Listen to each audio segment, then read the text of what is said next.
Au Sénégal, l'Assemblée nationale a répondu favorablement à une demande de la justice. Une commission ad hoc du Parlement a levé l'immunité parlementaire du député Barthélémy Diaz, militant du Parti socialiste et membre de la majorité présidentielle. Ce député est poursuivi par le tribunal de Dakar pour meurtre, une affaire qui remonte à 2011 lorsque des nervis avaient attaqué les locaux de la mairie de Mermoz Sacré-Cœur qu'il dirige. Certains observateurs voient une instrumentalisation de la justice dans le rebondissement de l'affaire Ndiaga Diouf, du nom de la victime tuée par balle. Barthélémy Diaz a eu à être victime d'une attaque, parce qu'il faut la nommer par son nom, c'est une attaque. Il a riposté et il a lui-même dit qu'il aurait tué quelqu'un. Bon, on l'avait mis en prison sous Wade, mais la deuxième alternance a tout fait pour qu'il soit libéré et qu'il soit investi sur les listes électorales et qu'il devienne député. Donc aujourd'hui, si on veut faire le procès, cela dénote nettement que les acteurs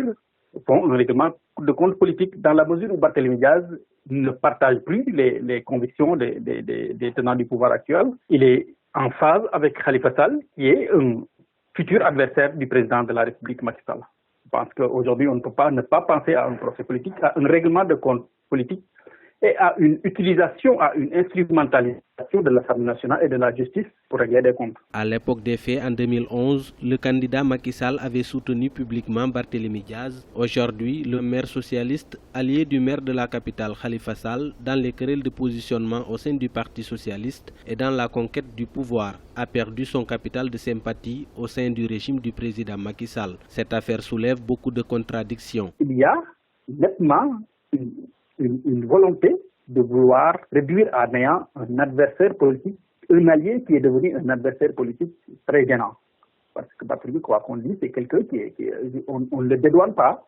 Il a commis l'erreur de dire que c'est lui qui a tiré et il pense qu'il a tué, qu'on aille chercher dans les hôpitaux s'il y a mort. Donc, je pense qu'il a commis cette erreur, mais aujourd'hui on se rend compte que s'il était avec le pouvoir, rien ne pourrait lui arriver. Barthélémy Diaz a été investi en 2012 sur la liste de Benno Bokk Yakaar alors qu'il était dans sa cellule de la prison de Rebeuss. Certains Sénégalais ne comprennent toujours pas que les commanditaires de l'attaque de la mairie de Mermoz Sacré-Cœur ne soient pas connus et traduits en justice. De nombreux observateurs estiment que l'ancien leader des jeunesses socialistes paye son bras de fer avec le secrétaire général du Parti socialiste, devenu président du Haut Conseil des collectivités territoriales, mais aussi sa proximité avec le maire de Dakar, Khalifa Sall, pressenti pour la présidentielle de 2019.